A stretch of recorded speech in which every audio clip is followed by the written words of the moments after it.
Nous sommes sur Radioactif, sur les 92.8, les 102.3. Bienvenue sur l'émission Témoigne de Christ. Et là, aujourd'hui, nous avons Muriel Brigitte. C'est elle qui va donner son premier témoignage. Est-ce que tu es prête, Muriel? Oui, je suis prête. Eh bien, je t'en prie. Effectivement, cela fait aujourd'hui 25 ans que je suis rentrée dans le royaume.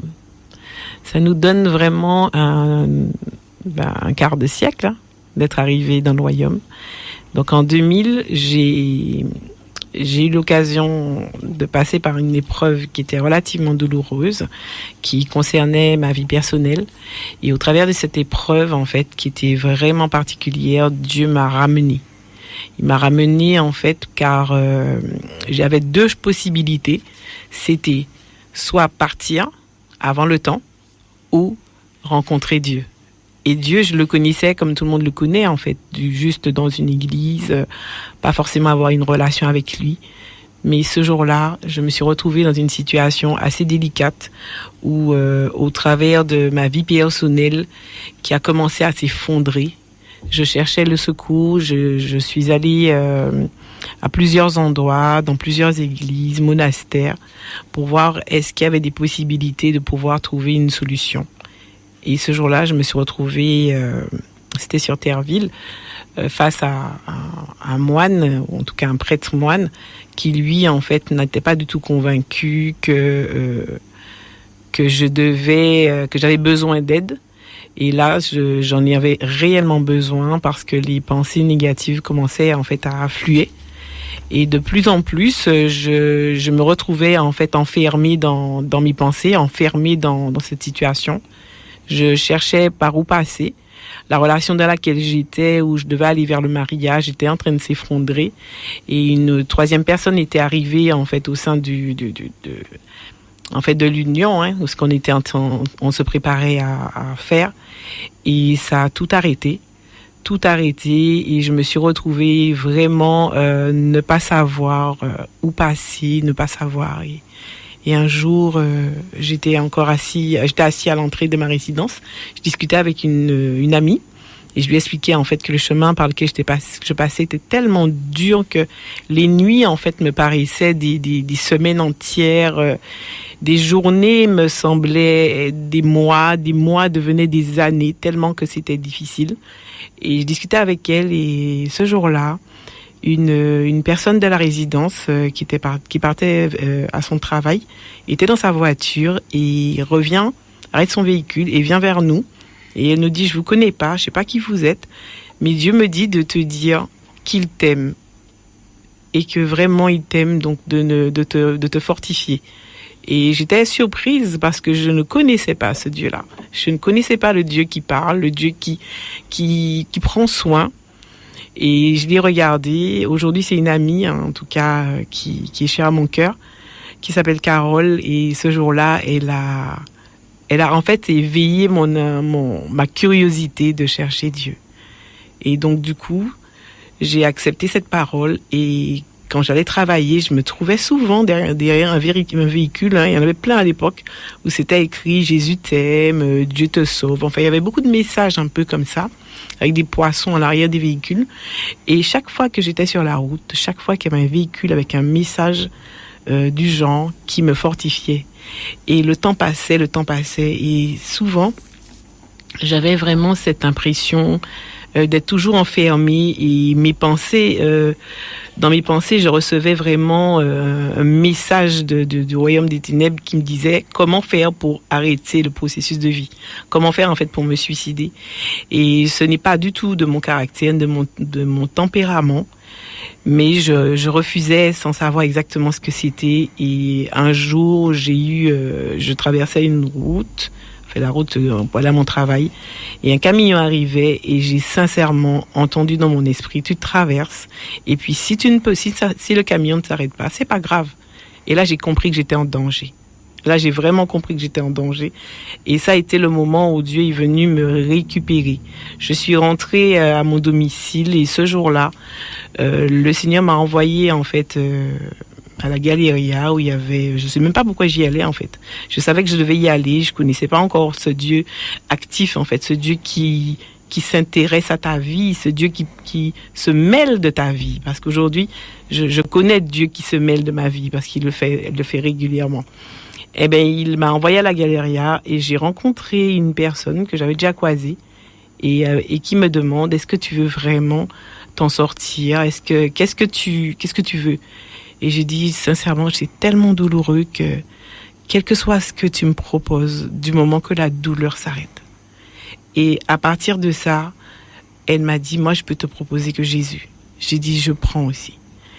Et le soir, pour éviter que je reste seule, parce que dans les nuits étaient assez terribles, donc on était sortis à un anniversaire. Et le lendemain, elle m'a fait la proposition, en fait, que l'on vienne prier avec moi à mon domicile. Et à cette époque, je travaillais en fait dans une administration et on était au niveau du Tour des Halles. Donc j'étais responsable en fait d'une action sur un bateau et je ne pouvais pas être chez moi pendant la journée.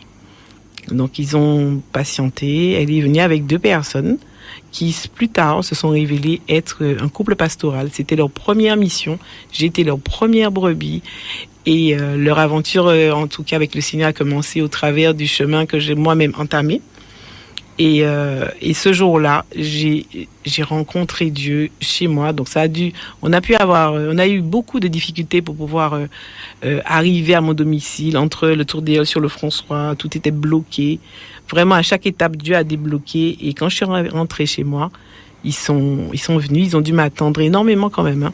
Ils m'ont beaucoup attendu et quand je suis rentrée à mon domicile, ils sont venus et je me souviens encore que ils m'ont demandé est-ce que j'avais déjà accepté Jésus dans ma vie et ça me parlait pas trop mais en même temps un peu parce que quand j'étais dans la religion catho, en fait on avait cette profession de foi qu'on faisait quand on faisait sa communion ou sa confirmation et je me souvenais en fait d'une parole du genre et je leur ai dit oui, je pense avoir fait peut-être.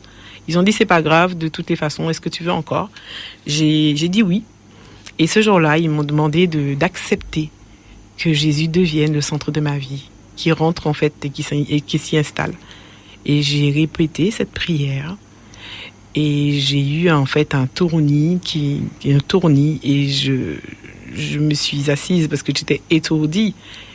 Et à ce moment-là, je me suis entendue dire, alors, Seigneur, c'est toi que j'avais toujours cherché. Et ce jour-là, j'ai réalisé que j'avais toute ma vie cherché Dieu. Et parce que je l'avais cherché, il s'était révélé à moi. Le chemin n'était pas forcément celui que j'aurais espéré ni escompté, mais c'était le chemin que Dieu lui-même avait emprunté. Donc l'aventure commence comme ça. J'accepte le Seigneur dans ma vie. Il rentre. Et ce jour-là, Dieu me donne une image, j'ai une vision, le jour même de mon salut, j'ai une vision où je vois un rocher de lumière et quelqu'un, deux petits bonhommes, je peux décrire ça comme ça, des petits êtres en fait aux cheveux d'argent qui parlaient à un rocher de lumière et quand j'ai vu cette image, après il y a une fumée noire, mais de noir tellement impressionnant que jusqu'à aujourd'hui j'ai pas trouvé de noir aussi foncé, qui est venu un peu me distraire quand j'ai tourné le regard. Après, je me suis éloignée de cette lumière à un point et à une vitesse impressionnante. Et mon aventure, en fait, a commencé en 2000. Le 7 août 2000, je rentrais dans le royaume. Je naissais de nouveau. Et pour ça, je bénis Dieu pour ça. Et la vie que j'ai eue après n'a pas été forcément quelque chose de linéaire, parce que l'épreuve dans laquelle je me trouvais, en fait, avait besoin de son accomplissement. Elle devait s'achever et ça a duré quand même longtemps, mais j'ai quand même beaucoup, beaucoup appris avec Dieu. Dieu m'a vraiment accompagnée à chaque étape. Je me souviens un jour être sortie du travail et j'habitais seule, hein, je suis sortie du travail et je me suis installée, en tout cas je me suis préparée, je me suis installée. Parce que je savais qu'il y avait quelque chose qui allait se passer, mais je ne savais pas ce que c'était en fait. Et quand je me suis assise, j'ai patienté, comme si j'attendais quelqu'un, alors que j'étais physiquement seule, mais j'attendais quelqu'un. Et j'ai entendu dans mon esprit, la victoire est en Christ, Christ est en toi, La victoire est en toi. Et là, je dis, Seigneur, mais comment faire sortir cette victoire?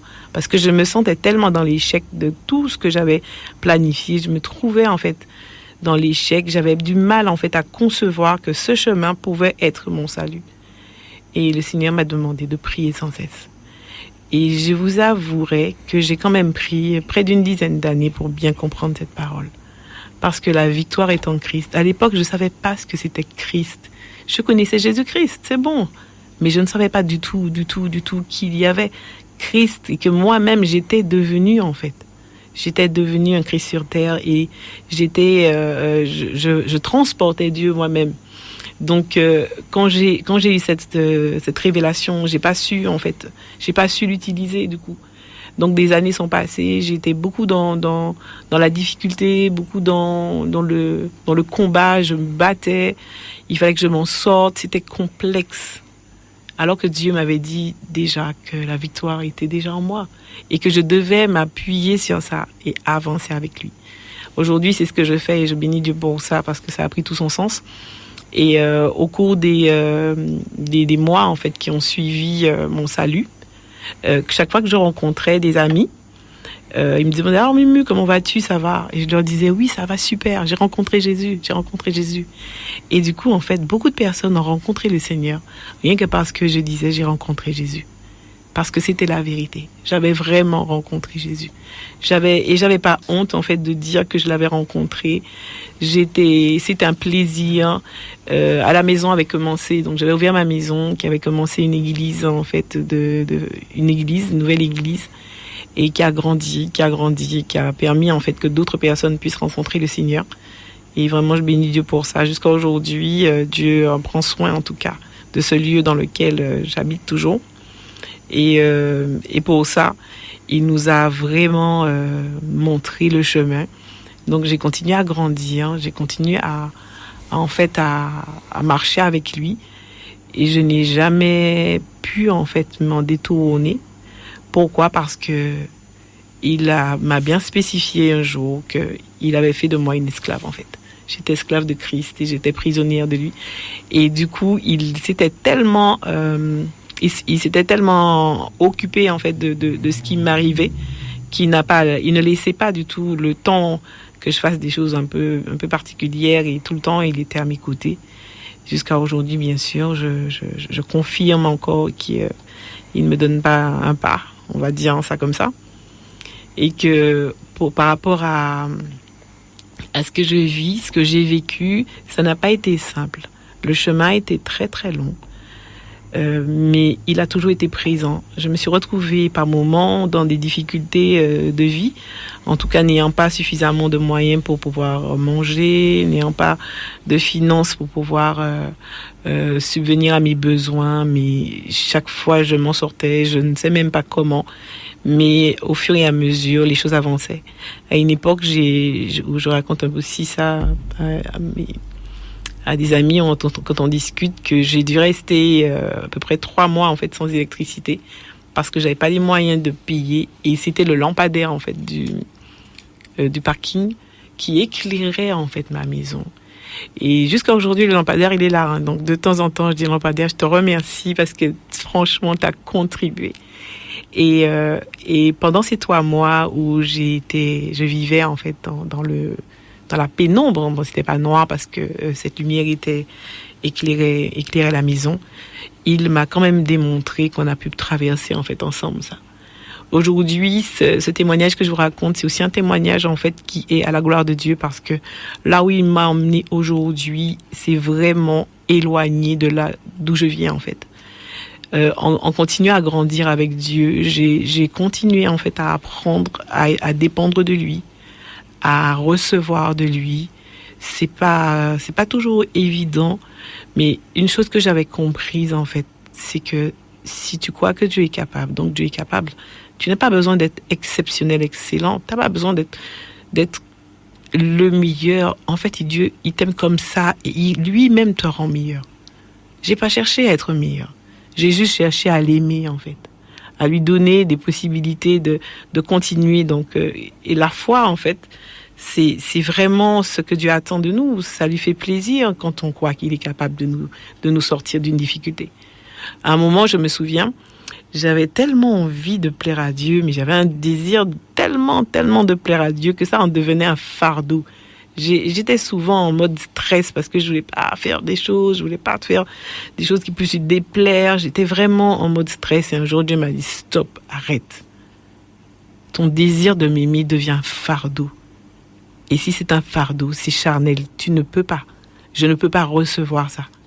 Et j'ai dû faire 3 pas en arrière et ensuite utiliser le verset qui dit qui me donne son fardeau qui est doux et léger.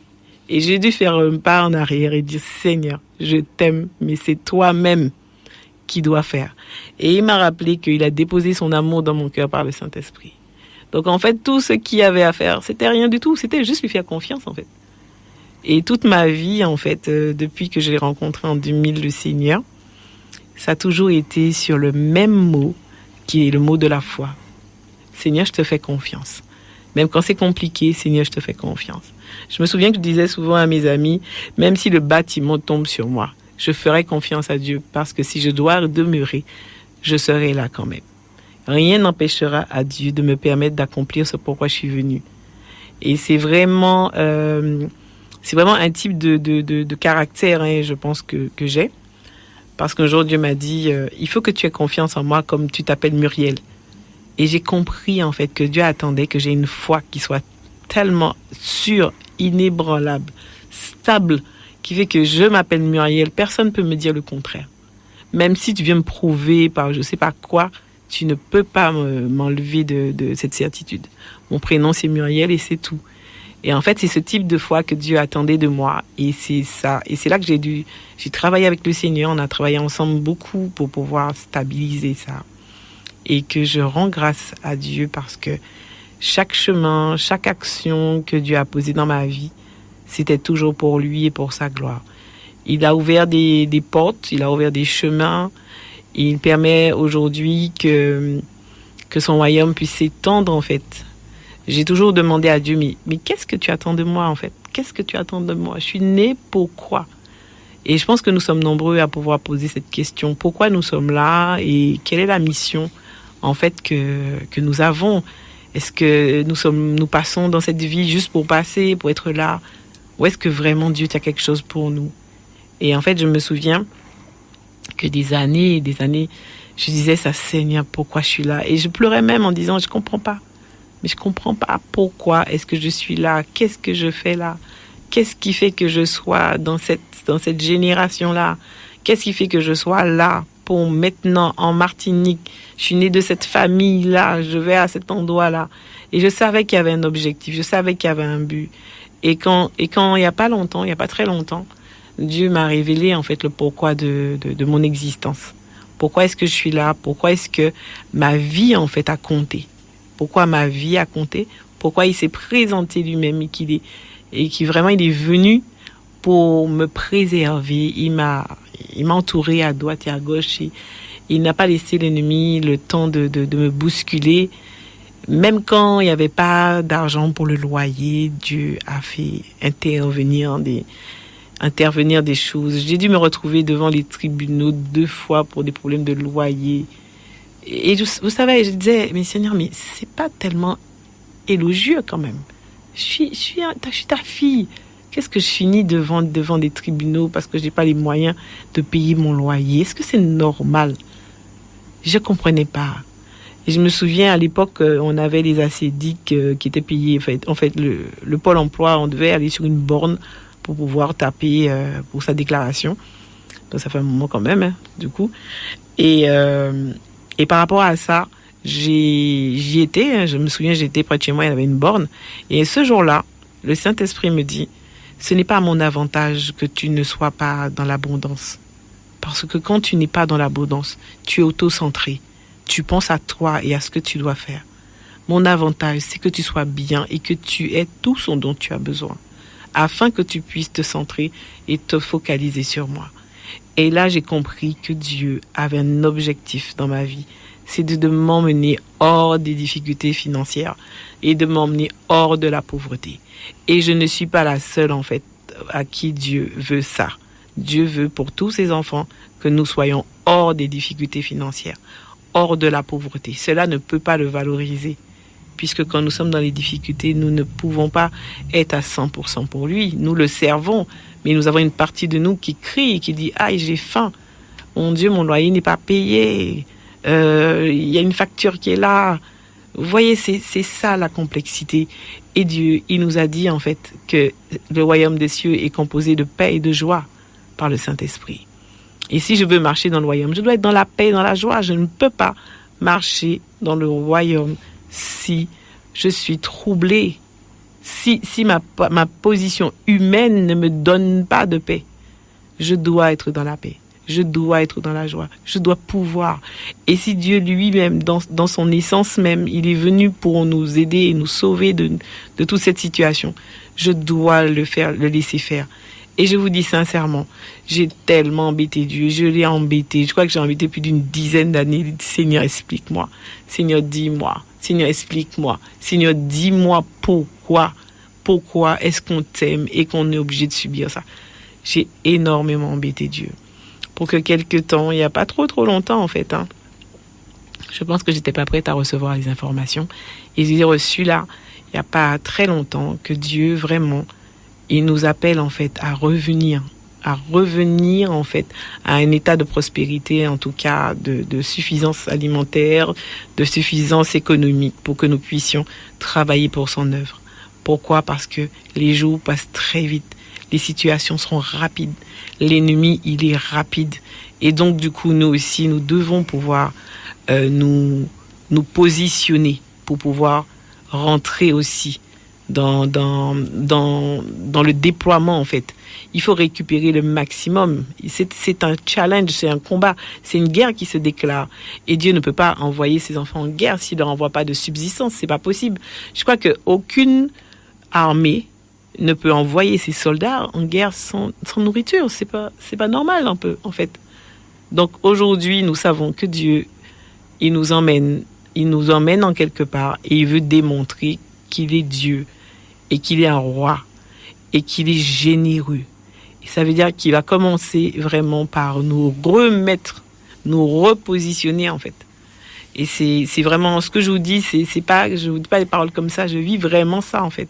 Je vis vraiment ce challenge de vie où je prends le temps de réfléchir, de penser, de méditer, de savoir pourquoi. Il y a des choses sur Terre qui ne sont pas conformes. Et je pense que j'ai été appelée aussi à un peu bousculer un peu les choses pour que Dieu nous accorde cette grâce de le servir en fait, de le servir dans la paix, dans la joie. Et c'est vrai que beaucoup de choses se sont passées. J'ai eu à partir en fait dans pas très longtemps dans un pays étranger pour pouvoir mettre en place certaines choses sur ma personne de manière à ce que à partir du moment où Dieu me demande de parler, que je ne sois pas en fait dans la gêne de la gêne ou d'être mal à l'aise. Et il m'a offert la grâce de pouvoir, vous dire, refaire mes dents qui lui appartiennent parce que maintenant il veut que je parle. Et vous voyez, je suis sur cette radio pour parler alors que je pense pas que je serais venue il y a quelques années, il y a quelques temps. Et Dieu nous prépare tous en fait. Il nous prépare tous à quelque chose. Et vraiment ce que je voudrais dire à quelqu'un qui voudrait, enfin en tout cas qui passerait par un chemin qu'elle ne comprend pas, c'est de savoir qu'elle est en train d'être formée. Elle est en train d'être préparée. C'est comme un gâteau, en fait, qui est en train d'être préparé, qui a été préparé, qui a été mis au four en attendant la cuisson. Donc, c'est un peu ça, en fait. Dieu nous a préparés pour son œuvre. Il nous prépare pour son œuvre à lui. C'est sa gloire, c'est son moment. Le moment arrive où Dieu doit être vu. Et il ne peut être vu qu'au travers de nos vies, en fait. Et aujourd'hui, pour le chemin par lequel je suis passée, où je suis arrivée en 2000, nous sommes aujourd'hui en 2025. Beaucoup de choses se sont passées. J'ai laissé beaucoup de choses derrière, en fait. J'ai laissé beaucoup de choses derrière. Je ne me suis pas plainte de ne pas avoir eu d'enfants. Je me suis pas plainte, en fait, de ne pas encore être mariée. Je m'en suis pas plainte parce que je sais que ce qu'il a promis, il le fera. Et ça, c'est clair. Je sais que Dieu, dans nos discussions, il a eu l'occasion de me dire que je viendrai vers toi sous une autre forme et ton époux sera mon extension. Donc moi, j'ai la pleine assurance que Dieu, il n'est pas un Dieu pour mentir, ni pour tromper, en fait. Donc, si Dieu vous fait des promesses, aussi particulières qu'elles soient, hein, je vous dis sincèrement, c'est la personne la plus fiable, en fait, qui existe sur la face de la terre. S'il l'a dit, même si 10 ans ont passé, il a dit, il le fera. Il ne va jamais se détourner de ce qu'il vous aura dit. Parce que vraiment, après 25 années, maintenant, je commence à vivre la vie promise, en fait, celle dont on me parlait en Christ. On est heureux, on est bien, on est dans la paix. C'est vrai que 25 ans, c'est beaucoup. Mais pourquoi 25 ans, en fait? C'est parce que en 25 ans, j'ai pris beaucoup de temps pour comprendre. J'ai peut-être pas été très attentive ou rencontré les bonnes personnes, je ne sais pas. Mais ça a été plus ou moins long, mais ça me va, en fait, parce que je crois que c'était mon rythme. C'était le rythme dont j'avais besoin pour pouvoir passer d'une étape à une autre. Et aujourd'hui, avec vraiment le plaisir que j'ai, c'est de permettre, en fait, à d'autres personnes d'éviter de passer autant de temps que moi dans le chemin du désert, mais de leur permettre, en fait, de faire des pas de géant et de recevoir une parole qui va leur permettre de traverser ce désert. Leur donner un verre d'eau qui va permettre de traverser un désert. Et c'est un plaisir pour moi, en fait, d'avoir à encourager quelqu'un, d'avoir à parler avec elle et lui donner vraiment cette force que Dieu m'a donnée au fil des années. Il a déposé en moi, en fait, le don de l'encouragement. Et ça, je le sais.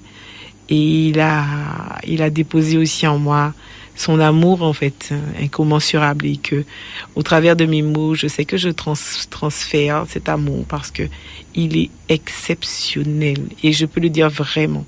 C'est pas de l'à peu près. Je vis une véritable vie, en fait, avec lui où c'est possible. C'est pas du flan.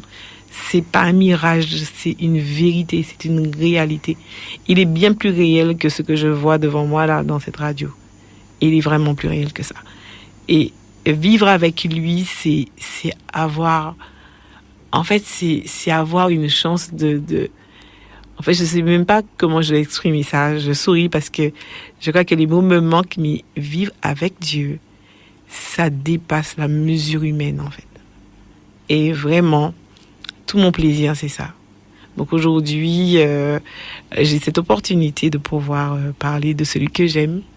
J'ai cette opportunité. Et quand je suis rentrée dans le royaume, donc quand je suis née de nouveau, puisque je dis tout le temps quand je suis rentrée dans le royaume, je sais que ça surprend, mais quand je suis entrée dans le royaume, c'était vraiment la phrase qui a été dite, c'était « Alors Seigneur, c'est toi que j'avais toujours cherché ». Et je peux vous dire en toute sincérité, aujourd'hui, cette phrase a vraiment pris essence. Je l'ai trouvé, celui que j'avais toujours cherché. Et pas que je l'ai trouvé, je vis avec lui. Je partage ma vie avec lui. Et je suis vraiment très heureuse. Si on vous demande s'il y a quelqu'un d'heureux, s'il y a du bonheur, je suis heureuse. Et je vis vraiment ce bonheur extraordinaire que je vais partager aux personnes qui sont autour de moi parce que je travaille avec des frères et des sœurs sur le retour à la prospérité du chrétien. En fait, c'est vraiment changer le système de pensée et de retourner, en fait, à cette prospérité que Dieu, en fait, a déjà préparée pour nous d'avance afin que nous puissions bénéficier de ça. Et en participant à des sessions de masterclass où Dieu nous apprend, en fait, sur à peu près, on a 6 cours, en fait, par session que l'on reproduit. Le Seigneur transforme des vies. Il y a beaucoup de vies transformées, en fait. Nous sommes aujourd'hui près de 200 élèves participant à cette formation qui a commencé en juillet dernier. Sincèrement, les vies ont été vraiment transformées. Les finances, il y a eu des retournements de finances sur les comptes bancaires. Il y a eu du travail trouvé, mais il y a vraiment des choses de waouh. Dieu, il n'a pas fait à peu près. Il a vraiment dit, le temps est arrivé, c'est mon temps, ce sont mes enfants et je prends soin.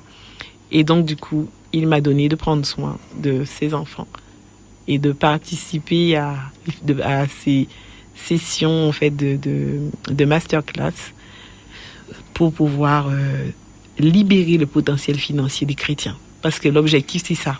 Le chrétien doit libérer son potentiel financier. Parce que quand Dieu nous a permis de venir sur terre, il ne nous a pas envoyés sans rien, en fait. Il ne nous a pas envoyés juste comme ça, allez, vas-y, il n'y a rien à manger, rien à boire. Dieu, il a tout prévu. Et en nous, nous avons un potentiel des dons et des talents, mais nous avons aussi du potentiel financier de pouvoir justement le monnayer pour que nous puissions manger et boire sur la terre. Dieu a tout prévu sur la terre. Donc si aujourd'hui nous avons du mal à boire et à manger, il y a vraiment quelque chose que nous devons revoir avec lui. Et c'est peut-être pas beaucoup de choses, hein. C'est juste faire confiance, traverser la voie, aller de l'autre côté. Jésus a dit il faut aller de l'autre bord, donc il est temps d'aller de l'autre bord. Et puis de croire que oui, c'est possible que les chrétiens puissent avoir une aisance financière, une autonomie financière. Ça, c'est très important. Dieu nous attend dans des entreprises, Dieu nous attend dans des projets élevés, car le temps est venu d'être à la tête, en fait. Le Seigneur a fait de nous la tête et non la queue. Et il est temps de rentrer vraiment dans ce système. Donc c'est vrai que j'ai un peu abandonné mon témoignage, mais c'est aussi ma vie, en fait. C'est aussi ce que je vis depuis le mois de juillet. Je vis, en fait, cette vie extraordinaire avec un groupe de personnes. Et ce qui est extra, c'est que autour de nous, en fait, on se retrouve à plusieurs communautés. Donc, il y a des sœurs de la communauté adventiste, il y en a celles de la communauté catholique, il y en a aussi évangélique.